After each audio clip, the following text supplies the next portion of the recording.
네, 청취자 여러분 안녕하십니까? 황 목사의 비밀 해제입니다. 오늘 제 옆에 우리 황송기 목사님 나오셨습니다. 안녕하세요. 안녕하세요. 네, 목사님 저희가 그 2주 만입니다. 예. 네, 한 주 저희 스케줄상 빠지고요. 예. 네, 저희 2주 만에 바쁘셨나봐요. 네, 제 스케줄이 있어가지고 예, 그 동안에 지금 뭐 굵직한 사건이 하나 있는데 제가 볼 때 조금 이거는 좀 저희가 좀 다뤄야 될 만한 그런 이슈 같아요. 이게 뭐냐면은 그 목사님도 보셨을 거예요.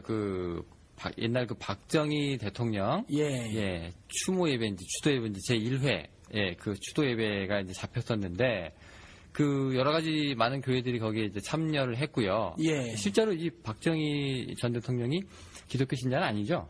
아니죠. 네. 불교 죽을 때까지 불교 신자도 아니었던 것 같아요. 그냥 뭐 좀 친근한 불교하고 좀 친근한 모습을 보였을 뿐인데 사실은 불교계에서도 박정희가 그렇게 환영할 만한 인물은 아니죠. 왜냐하면 언제 한번 방송에서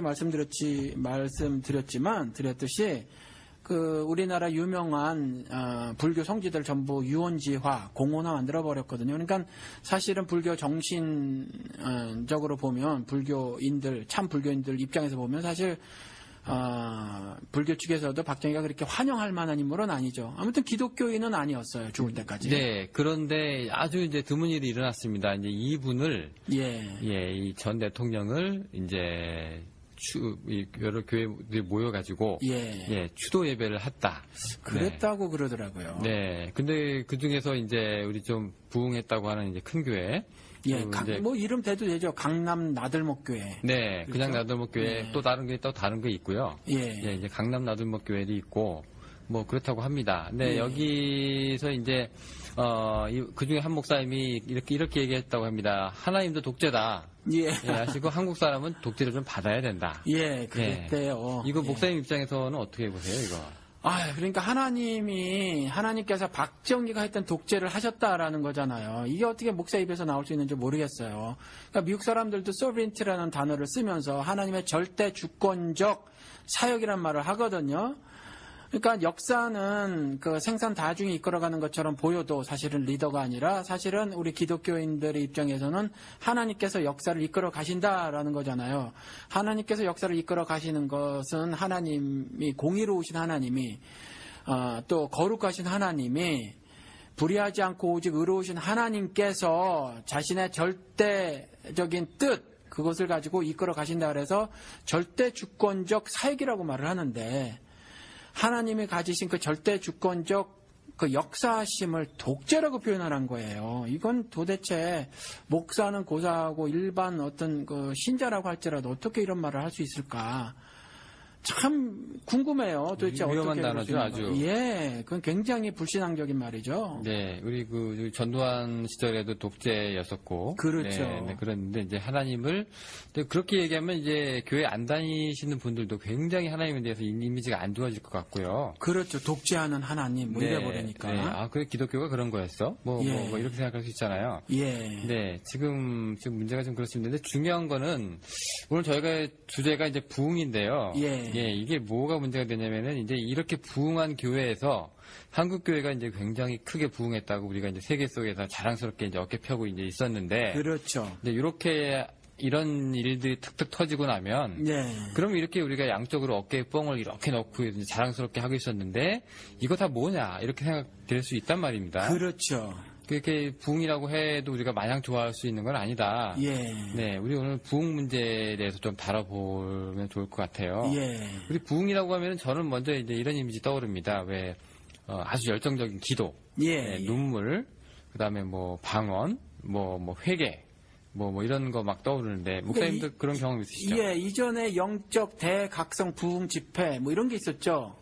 그러니까 부흥하고 그 영적 대각성이라는 거, 조금 전에 말씀하신 눈물, 뭐 회개, 뭐 이런 것들하고 많이 연결들을 시켰죠. 네, 그 중에서도 우리 보통 부흥하면 근데 근대로 이렇게 넘어와서요. 우리 경건주의 그때 반로가 좀 있었지 않습니까? 경건주의는 17세기에 이제 독일에서 발흥을 한 거고요. 그 흔적들이 지금까지도 남아 있는 건 사실이죠. 아, 그러면 이제 경건주의가 그때 그 독일에서 발로했을 때, 예. 그 뭐 대충 어떤 내용이었는지 간략하게만 좀. 간략하게 하면 경건주의뿐만이 아니라 우리가 지금 굉장히 유명한 그 감리교 창시자라고 하는 그 존 웨슬레 영국에서 또 비슷한 시기에 있었어요. 독일에서 경건주의가 발흥했었을 때. 그거하고 또 미국의 이제 나중에 대각성 운동, 이 모든 것들이 사실은 원인이 비슷한 거였는데 뭐냐면 굉장히 어떤 논리적인 또 이성적인 뭐 지식적인 그런 설교들 가르침들이 교회에서 굉장히 많았다라는 거죠. 뭔가 건조하고 이것에 대한 반발로 튀어나온 것들이 독일 같은 경우는 이제 경건주의였고요. 비슷한 시기에 영국에서도 일어났고 또 존 웨슬레가 그래서 그러한 그 독일의 경건주의와 비슷한 양상의 어떤 기독교 운동을 벌였고요. 또 미국의 대각성 운동도 성격이 비슷합니다. 이런 모습들이 있었는데 이것들이 다 공통적인 것이 뭐냐면 눈물 콧물 빼는 거였었어요. 여러 가지 뭐 특징이 있지만 그 중에 하나가 이제 개인적 어떤 경험들, 이것들 우리 흔히 한국 기독교에서는 체험이라는 특별한 단어를 쓰죠.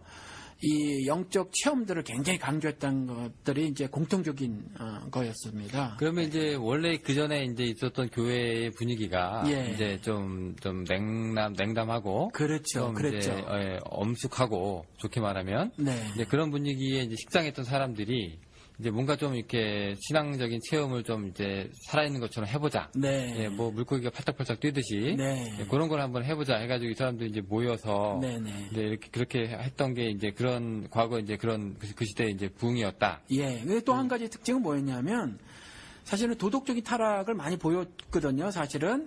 그래서 뭐 경건주의 그 독일 같은 경우는 그 경건주의자들이 그때 영성이라는 단어가 우리 지금 요즘에 흔히 영성 그렇게 말하잖아요. 영성이라는 단어가 그때 처음 등장했거든요. 사실 성경에 있는 단어가 아니잖아요. 영성이.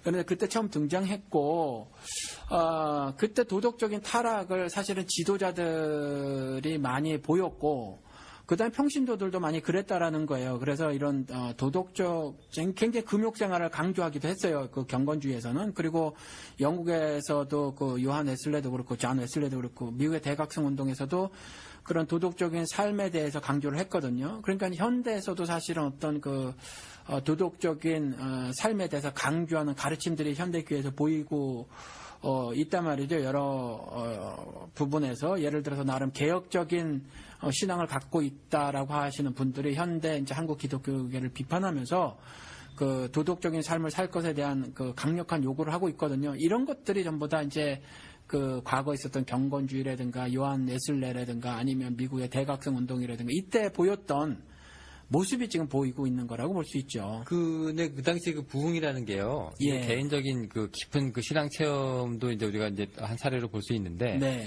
근데 또 중요하게 우리가 볼 수밖에 없는 게 이제 그 숫자거든요. 예, 그렇죠. 예, 이게 이제 한두 명이 이제 그렇게 눈물을 흘리고 막 이렇게 하다가 지나가면 이렇게 결코 이제 역사에 회자되지는 않을 것 같은데. 많은 사람들이 거기 참여해가지고 같이 눈물 흘리고, 그렇죠. 예, 뭐 그런 일들이 일어나죠. 예. 그럼 요 부흥에도 여기 수가 들어가야 되는가? 이 숫자에 우리가 좀 얘기를 좀 하고 싶은데, 네. 어떻게 그 부흥하고 숫자하고도 관계가 좀 있는 겁니까? 그렇죠. 절대적인 관계가 있죠. 하나님께서 사도행전에 보면 날마다 구원받는 자의 수를 더하신다라는 기록이 있거든요. 그러니까 수가 더해지는 것, 수가 늘어나는 것은 부흥이죠. 그러니까 부흥의 수는 빠질 수가 없어요. 아, 그러면 이제 네. 예를 들어서 개인적인 부흥이다 이라는 말은 있을 수 없는 건가요? 개인적인 부흥도 있죠. 예를 들어서 욥 같은 경우 욥은 정말 수많은 사람들에게 그 신앙을 의심받았단 말이죠. 심지어 부인에게도 그랬고 그다음 친구에게서는 그런 소리까지 들었단 말이죠.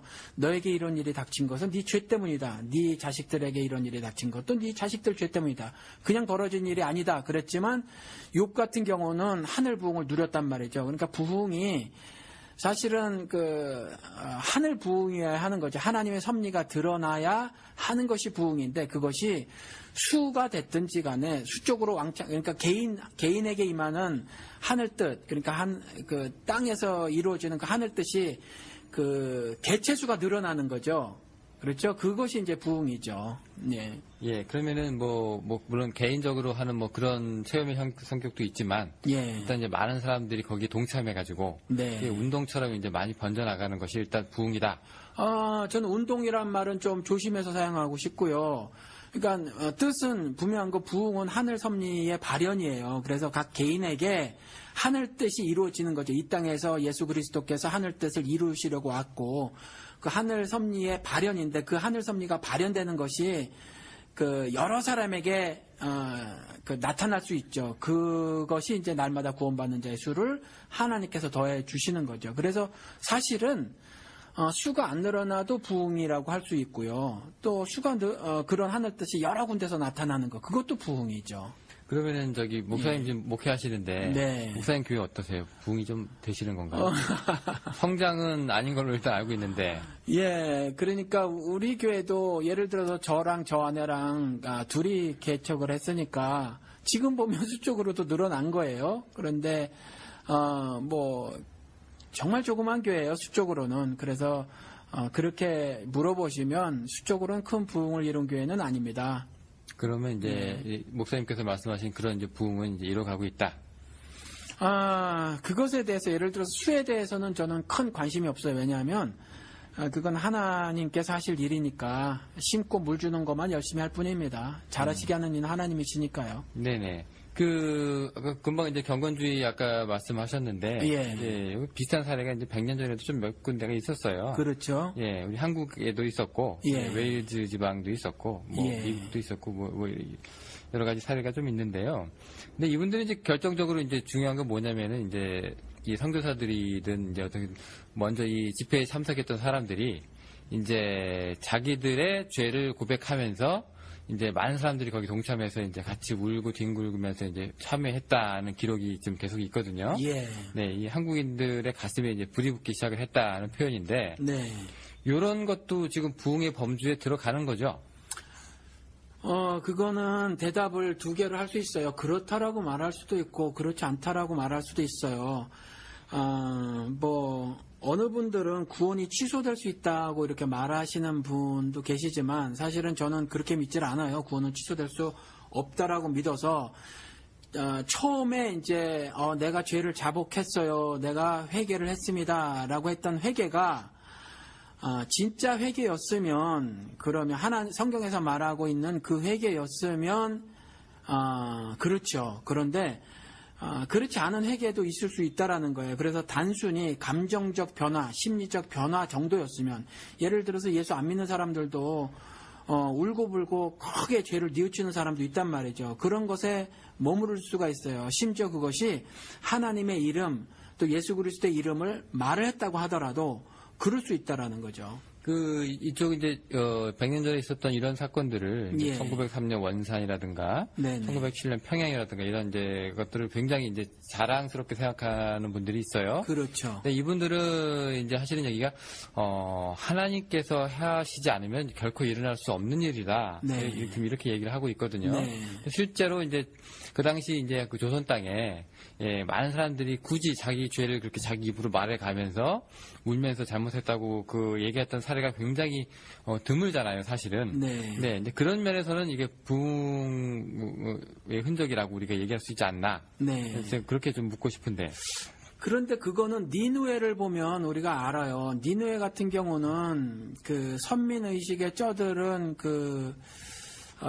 요나가 가서 이제 복음을 전했단 말이죠. 하나님께서 너희들 멸망케 하실 거야, 돌이키지 않으면 이라고 했는데, 놀라운 역사가 일어났어요. 그 왕이 막 옷을 찢고 죄를 뿌리고 뭐 방을 붙이고 해서 온 그 니누에에 거주하는 사람들에게 회개하게 했거든요. 그런데 니누에는 결국 하나님께서 벌하셔서 멸망했단 말이에요. 그러면 니누에의 초기 회심이 하나님께서 보시기에 회심이라고 인정을 했겠느냐라는 질문이 따른다는 거죠. 그래서 설사 어떤 성경적 메시지를 듣고 그 감정적 변화를 보였다고 하더라도 그 이후의 삶이 어땠느냐가, 그러니까 그 삶의 열매 있잖아요.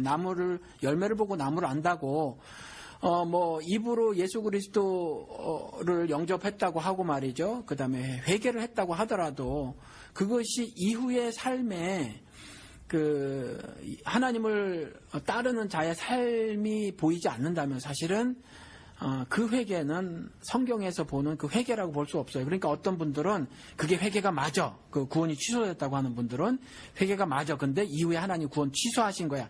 이렇게 말씀하시지만 그건 비성경적인 말이죠. 그러면은 이제 그 열매가 계속 뒤따라주지 않는다면 이런 예. 것들은 그냥 이벤트성 뭐 그런 뭐 사건이었다. 그렇죠. 그것이 그냥 감정적 몰입 상태에서 그냥 고백한 거일 수 있죠. 그래서 뭐 심리학적 변화는 절대로 회개라든가 구원은 아니에요. 사실은. 그 1904년 그 웨일즈 지역은 조금 독특한데요. 네. 그 이 사람들은 이제 저기 이 유럽하고 아시아 지역으로 이제 이 부흥 운동이 이제 확산되는 거에 지금 이제 원인 제공이라고 우리가 많은 분들이 얘기를 하고 있는데 네. 이 당시에 이제 술집이나 이제 유흥업소도 문을 닫고요. 네. 그다음에 경찰서 유치장에 맨날 그 사고 쳐서 있는 사람들이 이제 없어졌대요. 그리고 이제 부정한 소득을 했던 사람들이 그 다시 다 되돌려졌다. 네. 이제 이런 대목을 보면은 저는 그 신약 성경 복음서의 그 삭개오 얘기를 안 떠올릴 수가 없거든요. 네. 근데 삭개오 같은 경우에도 이제 별다른 얘기가 나오진 않아요. 뭐 제가 뭐 당신을 뭐 주님을 섬기겠습니다라고 하는 뭐 베드로의 그 삐까뻔쩍한 고백도 없었고요. 네. 그냥 멀리서 지나가는 예수 보려고 키가 작은 사람이 나무 위에 올라가서 한번 봤다가 오늘 삭개오야 너네 집 가서 오늘 뭐 먹고 자자 그러니까 이제 삭개오가 내려가서 이제 하는데 그 예수님 앞에서 그러죠. 삭개오가 이제 뭐 잘못한 거 있으면은 자기가 다 4배라 갚겠고 이제 재산의 절반을 가난한 사람들한테 주겠다. 예, 요렇게 이제 어떻게 보면 굉장히 도덕적일 수 있는 요 얘기를 하니까 예수님께서 오늘날 구원이 이 집에 이르렀다 그렇게 얘기가 돼 있습니다. 네. 근데 그거 보면은 이 웨일즈 지역 하고의 부흥 사건이랑 좀 유사한 점이 좀 있거든요. 네. 네, 요거는 좀 다른 얘기인가요? 어떻게?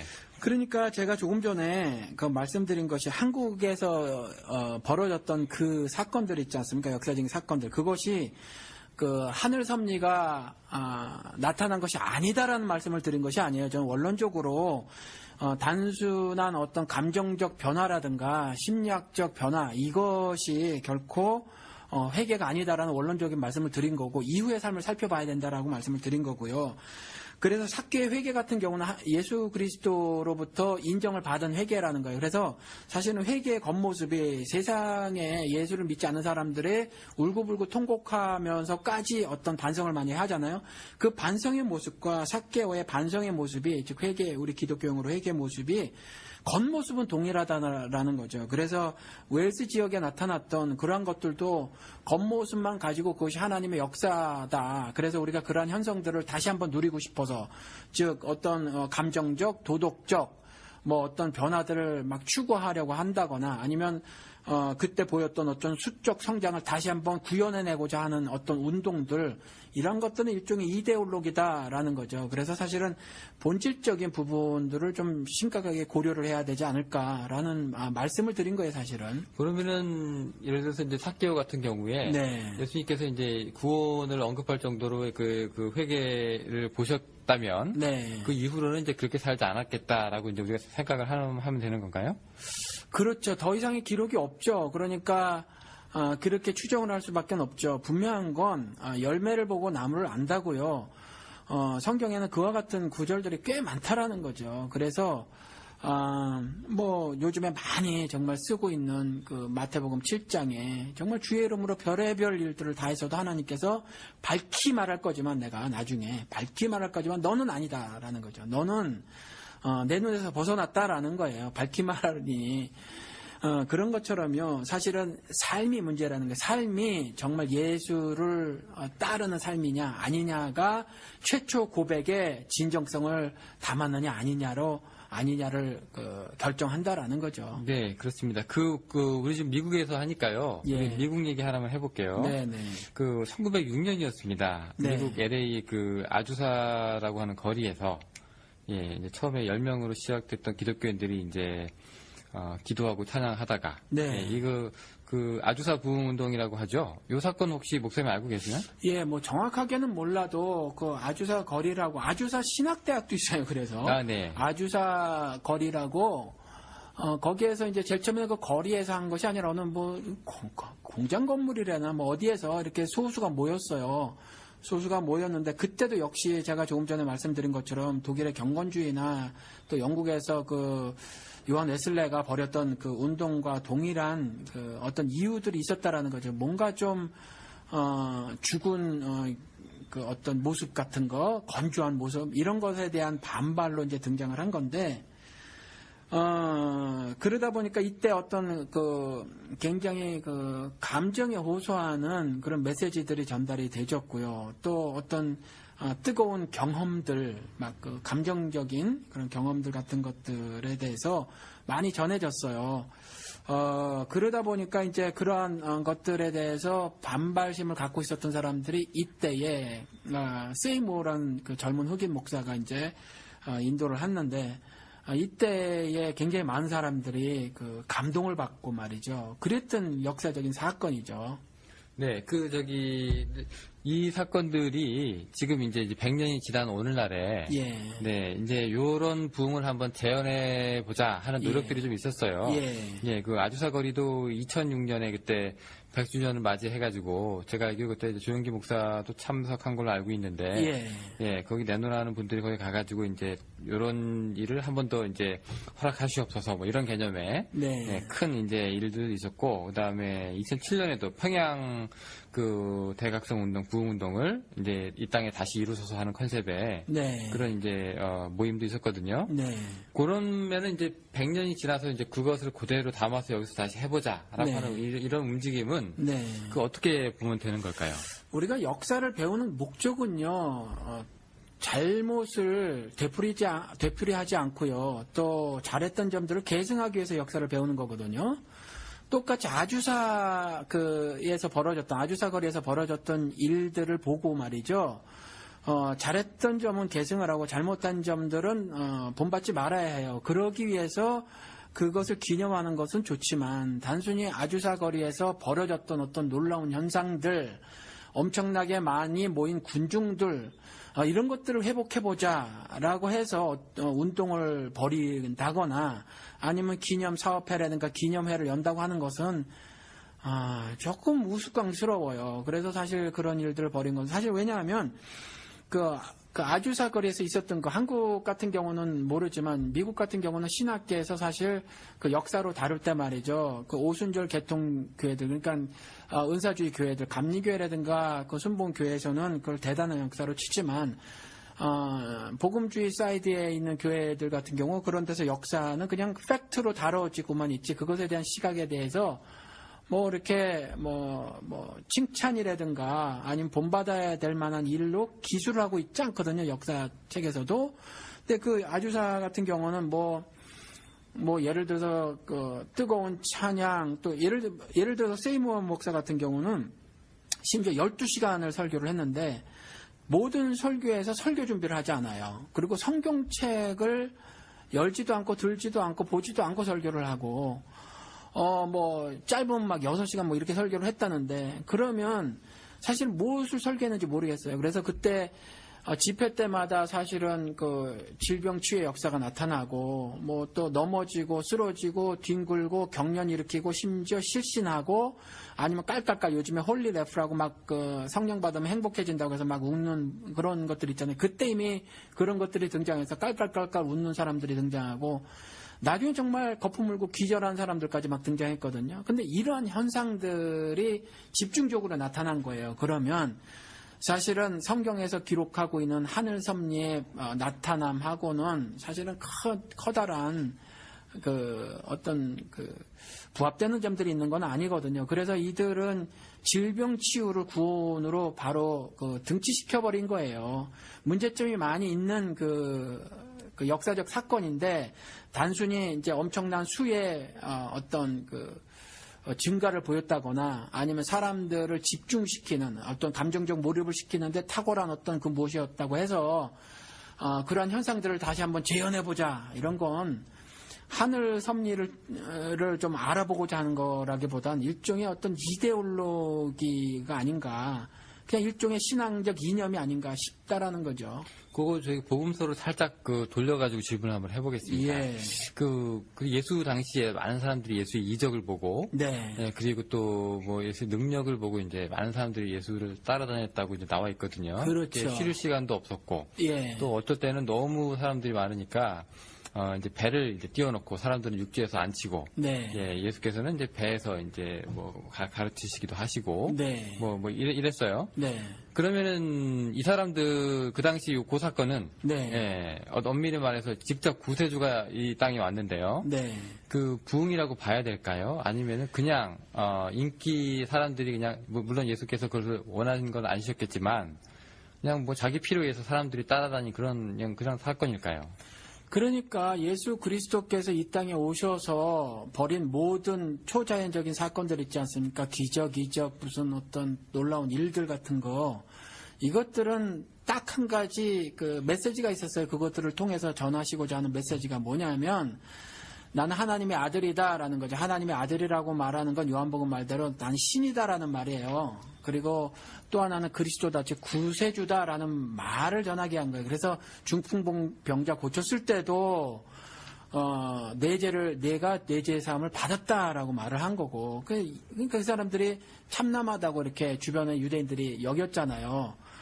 그래서 예수님이 친절하게 설명을 하시거든요. 병난 사람에게 병 나았으니 걸어가라 하는 말이 쉽겠느냐, 아니면 죄사함을 받았다고 하는 것이 쉽겠느냐, 내가 왜 이 어려운 말을 했겠느냐라고 말씀을 하시면서 그런 의미로 말했거든요. 또 마태복음 4장에서도 가보면 예수 그리스도가 병 고친 사건이 너무나 많이 알려져 있어서 저 먼 시리아 뭐 이런 데서까지 다 왔단 말이죠. 근데 예수님께서 따로 산에 올라가 앉으시고 따라간 사람들이 있었고, 산 밑에 그냥 남았던 무리들이 있었어요. 또 오병이의 기적 같은 경우도 사람들이 먹고 배불렀단 말이죠. 예수님이 딴 데로 떠나시니까 쫓아가는 거예요. 쫓아가니까 예수님이 그렇게 말씀하신다는 거죠. 너희들이 먹고 배불러서 나 쫓아왔지? 라고 하는 거예요. 그랬더니 이 사람들이 우리 조상들도 광야에서 하나님이 주신 만나 먹고 살았지 않느냐? 그게 먹고 배부른 게 주님께서 주시는 은혜 아니냐? 이렇게 따졌을 때 예수님께서 그렇게 말씀하시잖아요. 그게 아니다라는 거죠. 그 떡이 갖고 있었던 의미가 있다. 그 떡은 나를 예표했던 거다. 그리고 내가 바로 그 생명의 떡이니라라고 말하는 거죠. 그러니까 모든 먹고 사는 문제, 심지어 음식에 담은 부분들, 오병이어 같은 거라든가 질병 치유 같은 것들은 하나님께서, 예수 그리스도께서 분명한 어떤 메시지가 있으셨다는 거예요. 그것을 듣지 못한 사람들이, 그것을 알지 못한 사람들이 현대에도 왜 예수 그리스도에 벌어졌던 기적이 지금 벌어지면 안 되느냐, 이런 질문을 하는 건데, 사실 성경을 조금 더 읽어보면 단순히 병 고침, 또 먹을 것이 없는데 먹을 것을 제공하는 것, 그것 자체가 목적이 아니었으면 우리가 분명히 알 수 있다라는 거죠. 자, 그럼 그 질문이 뭐였냐면은, 네. 이제 그 당시 그런 그 예수 쫓아다니는 그 사람들이, 허다한 무리가, 네. 결국 자기의 이익을 쫓고 예수를 쫓았기 때문에, 네. 수는 많아 보였지만 결국 부흥은 아니다. 그렇죠. 제가 지금 갑자기 저자 이러면 생각이 안 나는데, 팬인가 제자인가라는 책이 있어요. 한국말로 번역이 됐던데, 거기에서도 보면 그런 사람들을 팬으로 그냥 그 목사님도 그렇게 표현을 하고 있더라고요. 근데 많이 쫓아다니고 어떤 자신들은 많은 경험을 했다고 하는 거죠. 신앙적 경험을 했다고. 또 특별히 그분들은 체험이라는 단어를 쓰잖아요. 체험을 했다고 하지만 그 목사님 지적도 여전히 그들은 그냥 팬에 불과하다라는 거죠. 하나님 예수 그리스도와 관계가, 직접적인 관계가 있는 제자가 아니라 팬에 불과하다, 이렇게 지적을 하고 계시더라고요. 네, 그러면은 지금 문제가 굉장히 심각해집니다. 왜냐면은 네. 그 당시 그 예수 그리스도를 직접 따라다니는 사람들이 결국 자기 이익 때문에, 이제 자기 잘 먹고 잘 사는 문제 때문에 이제 예수를 쫓았다면은, 네. 그 자체가 이제 부흥이 아니다라고 이제 우리가 결론을 내리면은요. 네. 지금 우리 한국 교회가 얼마나 지금 많이 성장을 해 왔습니까? 네. 요즘에 침체가 좀 돼 있긴 하지만, 네. 요것도 지금 굉장히 의심스러운 눈으로 우리가 볼 수밖에 없거든요. 그렇죠. 특별히 우리가 이제 그 처음 우리 한국교회가 이제 성장했던 것이 네. 처음 그 성장 일로를 보였던 것이 이제 우리 새마을 운동이랑 이제 같이 시작했던 70년대, 80년대 그 당시 이제 산업화 진행하는 그 당시 아닙니까? 그렇죠. 네, 그 어떤 그 종교학자들은 또 이런 얘기도 해요. 근데 그 당시에 이제 산업화 때문에 직장 생활을 하던 사람들이 이제 가족 단위의 생활을 벗어나서 혼자 객지 생활을 하면서 네. 그 위로, 정신적인 위로를 교회가 충족시켜줬다.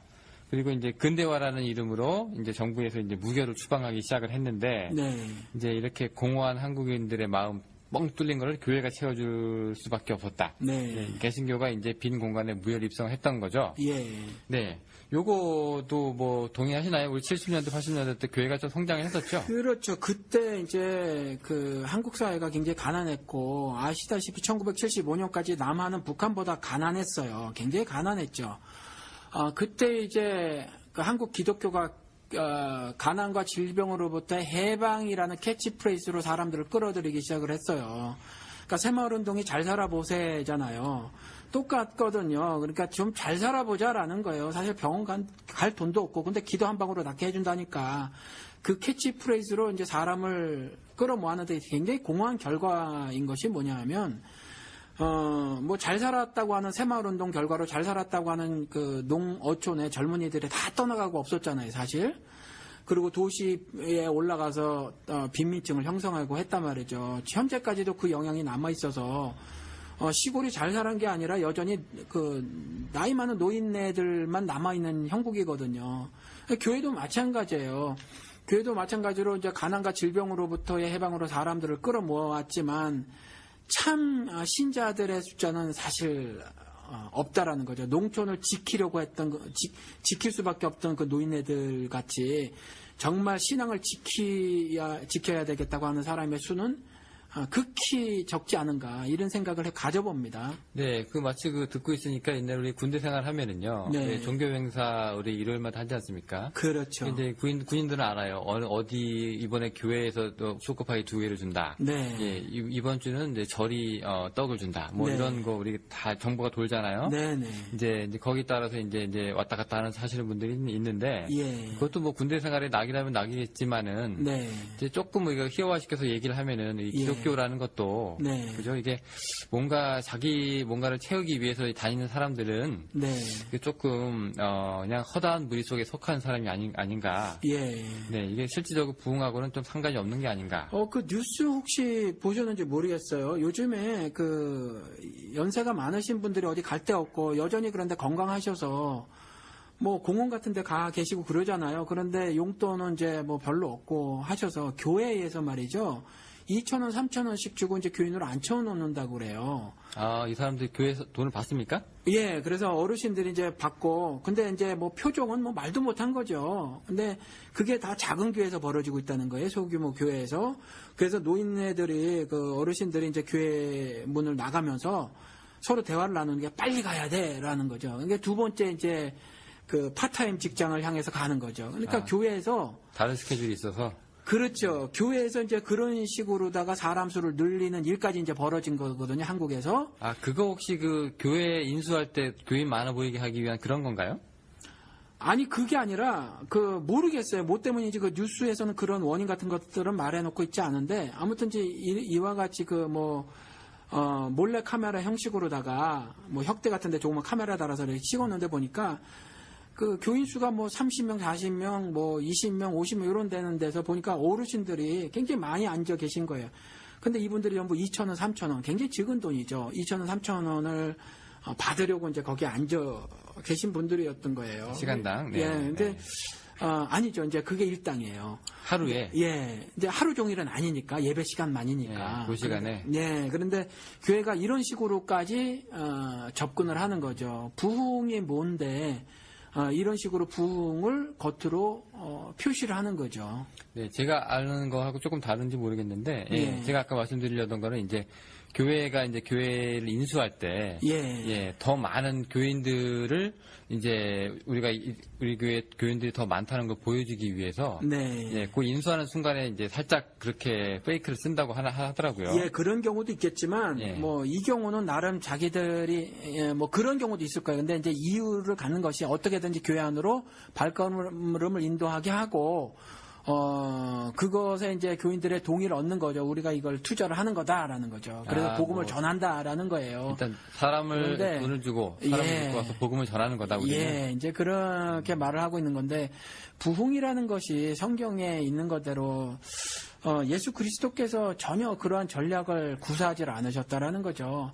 정말, 그리고 우리들에게 말씀하신 것이 그런 건 그렇다고 하고 아닌 건 아니라고 하라라고 분명히 이렇게 말씀을 하셨지, 뭐 그렇게 해서 주의도가 말이죠. 그렇게 해서 간단하게 정리가 될 것 같으면, 전해질 것 같으면 말이에요. 지금 제 생각에는 온 지구인이 제 생각에는 다 기독교인이 되시리라고 믿어요. 네, 예. 뭐 초코파이 하나로 움직이는 주인들도 있는데요. 뭐 예. 예. 네, 그렇습니다. 근데 그게 이제 그 70년대, 80년대 때 이제 성장을 한번 이뤘고, 네. 그리고 또 90년대 그렇죠. 더 큰 성장이라고 목사님 보시죠? 그렇죠. 이제 폭발적으로 성장했는데 수혜 증가도 물론이고, 그 다음에 교세들이 커졌죠. 왜냐하면 이제 한국이 경제적으로 어느 정도 성장을 하거든요. 성장을 하니까 이제 그 취미 생활도 많이 하게 되고 말이죠. 그래서 종교 생활을 하기 위해서 이제 교회들로 많이 모이게 됐었어요. 네. 그래서 90년대 이제 폭발적인 성장을 하게 되죠. 네, 그러면 이제 정리를 좀 하면 70년대, 80년대는 이제 새마을 운동이랑 같이 우리 좀 잘 먹고 잘 살아보자라는 그런 운동으로 이제 사람 수가 늘어난 거고. 그렇죠. 그러니까 가난과 질병으로부터 해방시켜 주겠다. 네네. 이것을 복음으로 둔갑을 시킨 교회들이 네. 가난한 사람들이 그 말에 이제 매혹을 느껴서 기도를 했더니, 왜냐하면 그게 우리 문화로 괜찮았거든요. 그 정한수 하나 간단한 거죠. 특별히 투자할 것도 없이 정한수 하나 나무 밑에 떠놓고 기도를 해서 자식이 복받고 남편이 승진하고 장수하고 뭐 이런 복을 바랬던 것들이 문화적인 어떤 유사성 가지고 이제 접근을 해서 그것에 부합된 어떤 그 사람들 있잖아요. 그 사람들이 이제 교회로 몰려갔던 거예요. 네. 예. 그러던 것이 이제 90년대 들어와서는 이제 몸집 불리기가 됐다. 예, 그렇게 교회들이 됐고. 대형 교회가 나타나고. 이제 정신적인 충족을 누리기 위해서 이제 교회로 갔고, 그래서 교회에서 종교 프로덕트를 한국 기독교에서 많이 만드는 것들이 이제 뭐 굉장히 많았죠. 뭐 가지. 예를 들면 기도회 같은 경우 대학 합격을 위한 기도회를 하질 않나. 프로그램들이 있죠. 네. 예, 그 밖에 뭐 많은 심리학 개선을 위한 프로그램들, 그런 것들을 마련해 놓거나 아니면 심지어 뭐 재정 상담이라든가 뭐 굉장히 많은 일들을 해왔잖아요. 네. 뭐 기억나는 것들 뭐 총동원 주일 뭐 이런 예. 거 있죠. 예. 네. 이게 미리 그냥 교인들한테 데려올 사람을 선정해라. 예, 네. 예. 그걸 뭐라고 해야 되나요? 그 이름이 있던데 그 무슨 뭐 작심자라고 해야 되나? 하여튼 뭐 있는데 네, 네. 이 사람들의 이름하고 그걸 미리 내라 하고 그다음에 이제 당일날에 이제 또 자본력 있는 교회는 연예인들도 좀 동원해서 그렇죠. 간증도 좀 하고 예. 그다음에 참여하시는 분들한테 선물도 좀 안기고 네. 이렇게 좀 돈이 있어야 되는 이런 프로그램을 이제 대형 교회에서 했었던 거죠. 네, 네. 근데 이게 이제 그 부흥으로 볼 수는 없겠네요. 제가 단정지어서는 말 못해요. 그런데 그 목적이 있잖아요. 그 목적이 불순하고 또 의도가 그 성경에서 말씀하고 있는 하나님의 그 의도가 아니라면 사실은 그건 좀 올바르지 않다고 보여지죠. 예를 들어서 우리 지금 텍사스에 있는데 텍사스에 좀 아시잖아요. 미국 교회 같은 경우는 중형교회도 없어요. 소형교회는 물론이고 다 대형화를 이뤘다라는 거죠. 근데 이와 같은 일들이 이제 한국 교회에서도 벌어지고 있는 거라고 보여져요. 여러 가지 종교 상품들을 이제 굉장히 많이 만들어 놓고 그것들을 미끼로 해서 사람들을 많이 이제 모으는 거죠. 근데 이제 그 미끼들이 이제 이전에는 단순히 그 질병과 가난으로부터 해방이었었는데 이제 많은 어떤 정신적인 것들, 심리적인 것들, 질적인 걸로 우리 심리적인 어떤 부분들, 예를 들어서 뭐 도덕적인 삶들을 많이 가르치고 있고 그러거든요. 사실 지금 현재 교회에서. 근데 사실 그런 부분들은 그냥 맹자 한 권을 떼는 게 차라리 더 빠르지 않는가 싶기도 해요. 근데 이제 이런 그 뭐 가르침들을 많이 종교적 상품으로 내놓고 이것들 가지고 사람이 모이면 부흥이라고 얘기하는데 이것들은 이런 부흥은 사실 하늘 뜻이 이 땅에 이루어지는 하나님 섭리의 발현이라는 부흥은 아니라는 거죠. 네, 사실 여기 미국에 이제 오셔가지고 이제 뭐 주재원으로 계시던 이민으로 오셨던 이제 교회를 잡지 않습니까? 네. 이분들이 이제 따지는 게 이제 교회 우리 아이 교육 프로그램이 이제 얼마나 잘 돼 있는가. 그렇죠. 네, 이걸 굉장히 또 우선순위로 또 보시는 분들도 많고요. 예. 네, 또 비즈니스 때문에 이제 교회 다니시는 분들도 계시고. 예. 네, 뭐 이건 뭐 다 공공연한 비밀이지만. 네. 네. 또 이런 부분에 우리가 이제 뭐 부흥이라는 이제 잣대로 이제 우리가 함부로 이게 판단해서는 안 된다는 거죠. 네, 그렇죠. 특별히 또 수평 이동이 굉장히 많지 않습니까? 그렇죠. 네, 특히 미민교회는 수평 이동이 굉장히 많아서 또 하나 우리가 또 얘기 들 수 있는 게 우리 교회 성장학입니다. 네. 이게 지금 굉장히 호불호가 갈리는 이게 학문인데요. 실제로 이게 학문으로 정립된 지는 얼마 되지 않았어요. 한 4, 50년 됐나요? 예, 이거는 저기 어떻게 보시는지 모르겠습니다만은 이거 교회 성장학도 어떻게 하면 이 교회가 클까? 네. 예, 이 사람들이 이제 하나님의 교회는 성장하기 마련이다. 하나님의 네. 나라는 커야 한다는 이게 당위성을 갖고 시작을 한 거거든요. 네. 그러면 이제 이 교회 성장학의 이제 그 교회에다가 이제 뭐 시장 분석이라든가 네. 마케팅이라든가 네. 뭐 이런 거 또 그다음에 통계 자료 네. 네. 이런 거 막 이렇게 접목시켜 가지고 이제 교회에 이제 몸집을 불리는 거잖아요. 네. 이런 거는 부흥의 일환으로 봐야 합니까? 아니면은 어떻게 될까요? 뭐든지 학문화하는 것에 대해서 반대할 이유는 없어요. 근데 이제 그것들을 배우고 나서 어떻게 사용하느냐가 이제 문제인데, 교회 성장학 같은 경우는 이제 저 같은 경우는 제가 공부할 때는 Natural Church Development이라고 책이 있었어요. 그것이 이제 어느 신학교든지 막론하고 좋은 그 교과서로 사용이 되었거든요. 전 세계 32나라에 한 천여 개 교회를 샘플링을 해가지고 조사를 한 거예요. 그런데 그 마태복음 말씀을 가지고 교회는 건강하면 자동적으로 성장한다. 이제 예를 들어서 뭐 그 한 꽃을 보라는 거죠. 저 꽃이 어떻게 자라는가를 보라. 그래서 그 보라를 그 see 보다 있지 않습니까?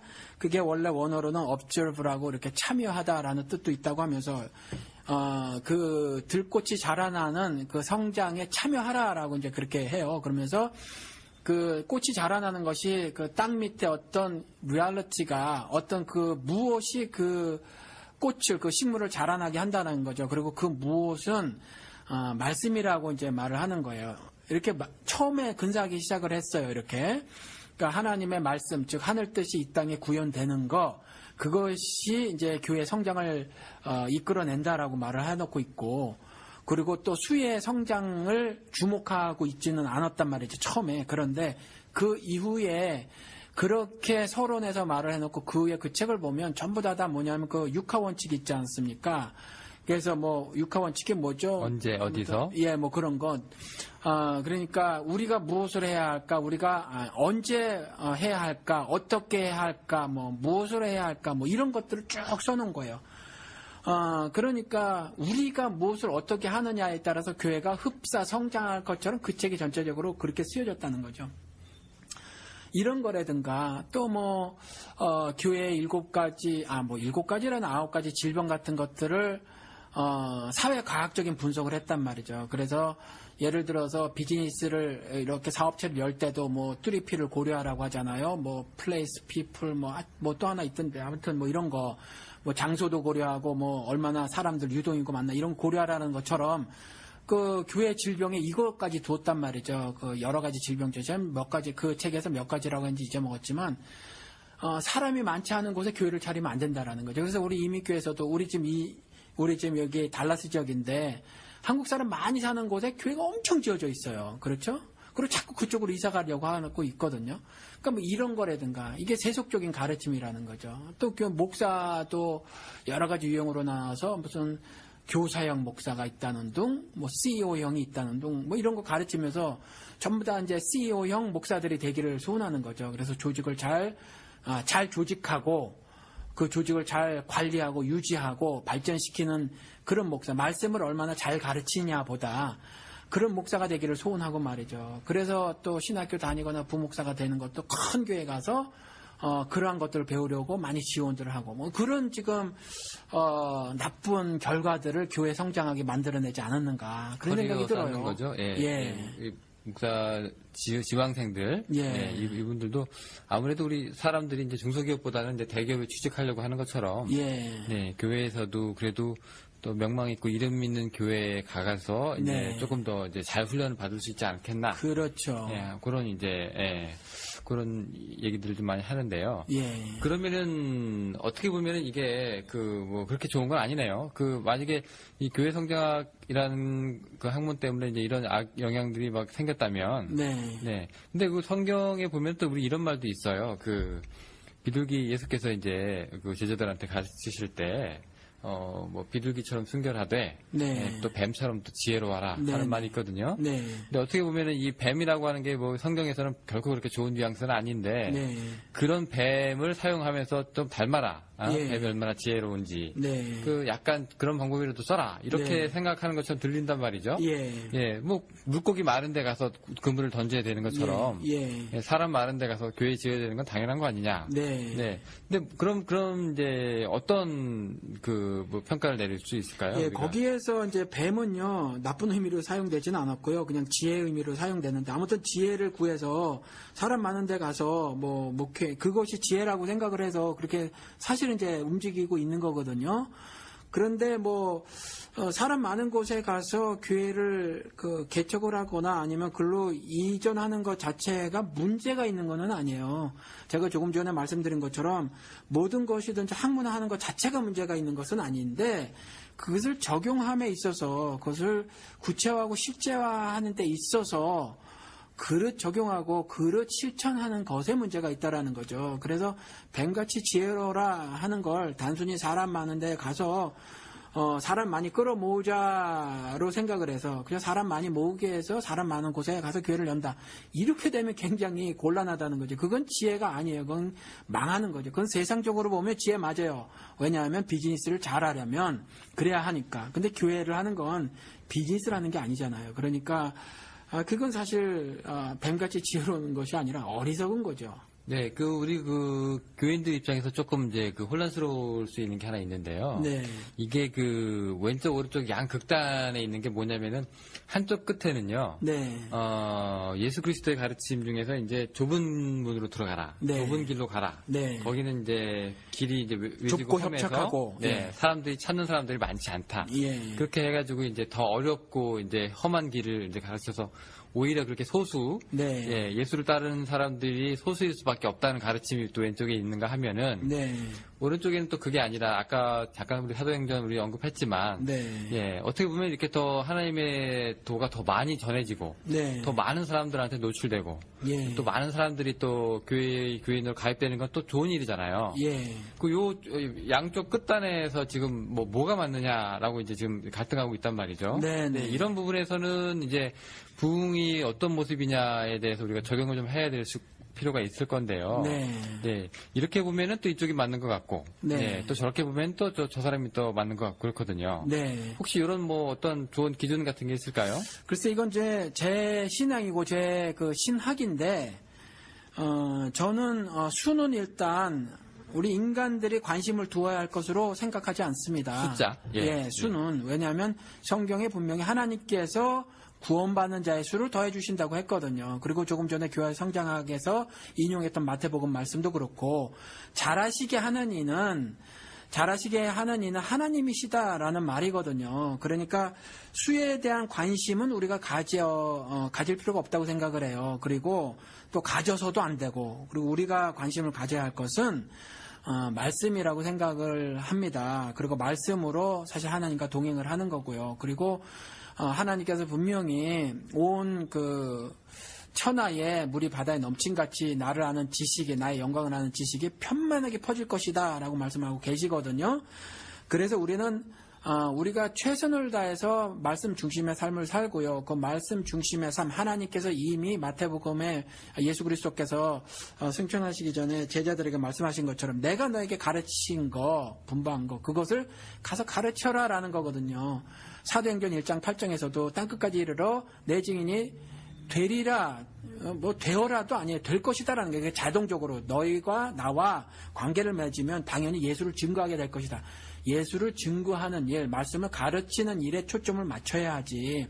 어떻게 하면 숫자가 늘어날 것인가에 대한 초점은 사실은 얼핏 보면 죄라는 거예요. 그리고 조금 전에 말씀하신 그 좁은 문으로 들어가면 사실은 길이 협착하고 좁다라고 말한 거, 그거는 눈으로 봤을 때 좀 고난의 길을 택해라라는 말이 사실은 아니에요. 그런 도덕적인 말이 아니라 나는 길이오라고 말을 했지 않습니까? 예수 그리스도께서. 그래서 그 길을 말하는 거예요. 근데 예수 그리스도를 따라 사는 삶을 살려면 예수 그리스도가 십자가에 못 박혀 죽었듯이 너희들도 각자 너희들의 십자가를 절하라고 말씀하셨잖아요. 그렇지 않으면 나와 합당하지 않다. 즉 너희들도 너희들 십자가를 지고 너희들 골고다 언덕을 올라가서 나처럼 너희들도 죽어라라는 말이거든요. 그래서 그 길은 좁고 협착할 수밖에 없다라는 말이지, 일부러 좁고 협착한 일, 즉 육신적으로 고통스럽고 정신적인 고통스러운 일을 선택하는 것 자체가 신앙은 아니다라는 말이에요.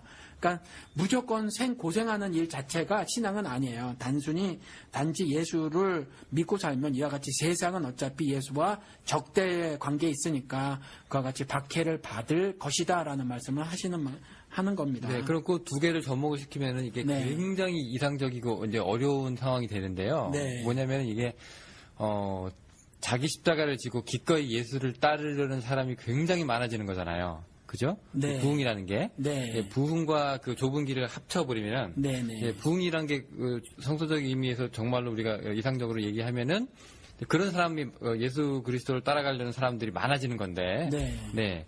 이게 굉장히 어려운 일 같아요 보니까. 네. 예, 이게 그렇다고 또 성장하고 부흥하고 또 동일화시킬 수는 없는 거잖아요. 네. 우리가 또 한국 교회 그렇게 해가지고 또 많이 부풀려진 양적인 뭐 성장으로 인해서 또 많은 문제들도 있었고요. 네. 대형화된 문제도 있었고, 그다음에 네. 세속화된 문제도 있었고, 네. 이런 거. 부흥하고 성장은 결코 동일한 것이 아니겠네요. 그렇게 보세요? 그렇죠. 수적인 성장하고 부흥하고는 결코 같은 그 이야기가 아니에요. 그리고 하나님께서는 그것을 원하고 계시는 것이 아니죠. 단 한 영혼이라도 자신에게로 돌이키는 그 영혼들을 원하는 거예요. 그래서 우리 잘 알고 계시지만 남은 자 7천 빼고 다 버리셨다라는 거죠. 그런 것들이 있어요. 이스라엘이 역사적으로 보면 성경에서 망하고 회복이 안 돼요. 그런 기록이라든가 이런 것들을 통해서 보면 사실은 어찌 보면 말이죠. 저는 그래서 감리교라든가 성결교 아니면 오순절교회의 그 신학 있지 않습니까? 결국에는 굉장히 많은 절대 다수가 구원을 받을 것이라는 등 그 중에 일부는 모두가 구원을 받을 것이다. 이제 만인 구원설? 네, 만인 구원설까지 이제 주장을 하고 그러는데, 그래서 저는 그쪽 신앙이 비성경적이라고 생각을 합니다. 왜냐하면 실질적으로 성경 기록은 그렇게 안 되져 있거든요. 그리고 우리 교회가 우리 교회 이름은 들지 않겠습니다. 근데 그것도 스가랴서 같은 경우도 보면 굉장히 적은 사람 수에 하나님께서 구원의 손길을 펼치신다고 들이우신다고 이제 이렇게 기록이 되어져 있는 것도 사실 우리가 좀 곰곰이 생각해 봐야 한다라는 거죠. 그리고 조금 전에 좁은 문 말씀하신 거, 그곳을 찾는 이가 적음이라라고 말을 하고 있다라는 거죠. 그래서 사실은 지금 이와 같이 으쌰으쌰하면서 수의 확장을 노리기보다는 올바른 하늘 뜻을 이뤄나가는 것이 무엇인가에 대한 고민을 하는 것이 지금 중요하지 않은가라고 생각이 듭니다. 네. 그러면은 하나만 더 여쭙고 갈게요. 이게 신약에서는 우리 사도행전 예가 있잖아요. 네네. 그리고 구약에서도 그 부흥 사건이 우리가 찾아볼 수 있는 만한 게 있을까요? 구약에서도 수적인 부흥 같은 경우는 있었어요. 그러니까 이걸 수적인 부흥이라고 말해야 할지는 모르겠지만, 이스라엘 사람들이 이제 스스로 선민이라서 자기들이 이제 구원받았다고 생각을 하지만, 사실 선민이라는 의미는 구원의 채널로 사용한다라는 의미예요. 하나님께서 구원의 채널로 사용하시기 위해서는 구원을 받아야 하는데, 그래서 온 이스라엘이 구원을 받으리라라고 말하는 로마서 말씀은 개별적 이스라엘의 각각 개인 모두가 구원을 받을 것이다라는 말이 아니라 야곱을 통해서 주신 약속의 후손으로서의 이스라엘이 구원을 받을 것이다라는 의미거든요. 그런데 이제 이런 것들을 착각한 이스라엘이 말이죠. 어느 날 잘 먹고 잘 사는 시기가 이스라엘 역사에서 한 2번 정도 있었는데 그 중에 하나가 이제 여로보암 2세 때란 말이죠. 이때 이제 잘 먹고 잘 살았을 때 사실은 종교 지도자, 정치 지도자, 사회 지도자들이 극심한 도덕적 타락을 보이면서 그러면서도 불구하고 지금으로 좀 교회지만, 그때 뭐 사당들, 산당들 이런 데는 그득그득 찼었거든요.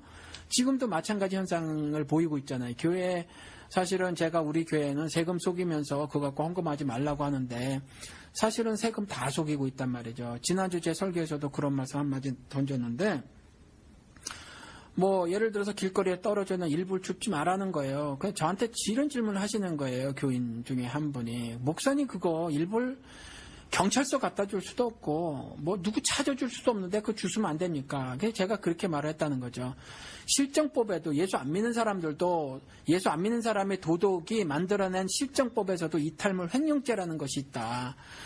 그런데 예수 믿는 사람들이 그거 찾아줄 수 없고 찾아주기 힘들고 경찰서에 갖다 줘도 경찰들이 받지 않는다고 하는 그것 자체가 그 돈을 내가 가질 수 있다는 도덕적 근거는 되지 않는다. 제가 이제 이렇게 말을 했어요. 지난주 설교 때. 근데 이런 일들이 쉽게 벌어지고 있거든요. 신학교 다닐 때 한국에서 유학 온 신학생 6명이 저에게 그 3불 99전짜리 그 음식을 하나 시켜놓고 같이 나눠 먹자는 거예요.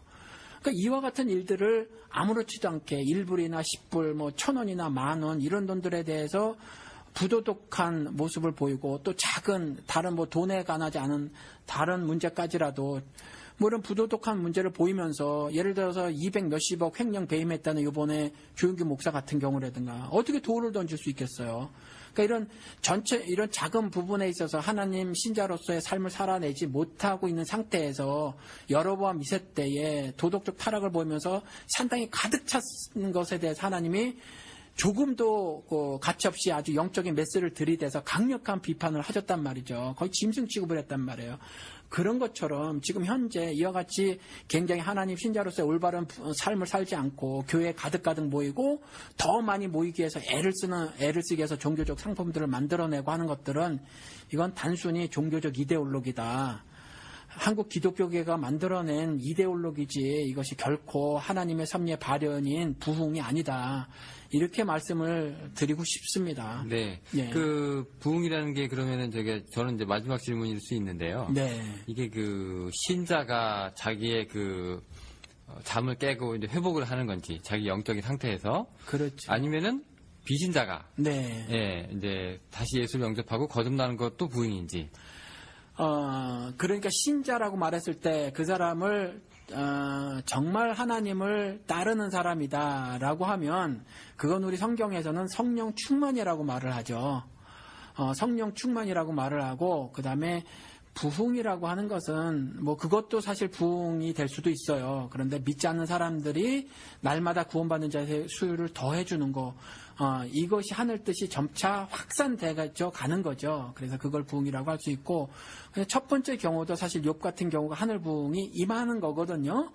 사실 그래서 하늘 뜻이 이 땅에서 이루어지는 것, 즉 이미 예수를 믿었다고 하더라도 영적 침체를 가질 수가 있거든요. 이미 거룩하지만 아직 거룩하지 않기 때문에 그래요. 육신을 입고 있어서.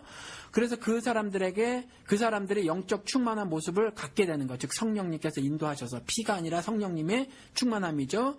그래서 그것으로 인해서 그것도 부흥이 있고 그 다음에 믿지 않는 사람들이 돌이켜서 주께로 돌아오는 것이 그것도 부흥이라고 말씀을 드릴 수 있습니다. 그러면 이제 목사님들이 이제 우리 교회에 부흥하게 해주세요라고 기도합시다라고 얘기하는 거는 네. 이 두 가지를 다 포함하는 항목이다. 예, 그렇죠. 그런데 네. 문제는 지금 이제 수에 함몰되어져 있거나 네. 그 감정적 몰입 상태라든가 심리학적 변화를 추구하는 것 같은 경우 네.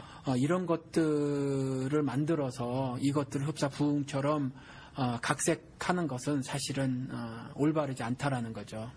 네. 네, 오늘 목사님 말씀 잘 들었습니다. 저희 항상 일주일에 한 번씩 저희가 업로드 하려고 노력하고 있고요. 다음번에는 또 다른 에피소드로 청취자 여러분들 만나 뵙도록 하겠습니다. 오늘 목사님 감사합니다. 예, 감사합니다.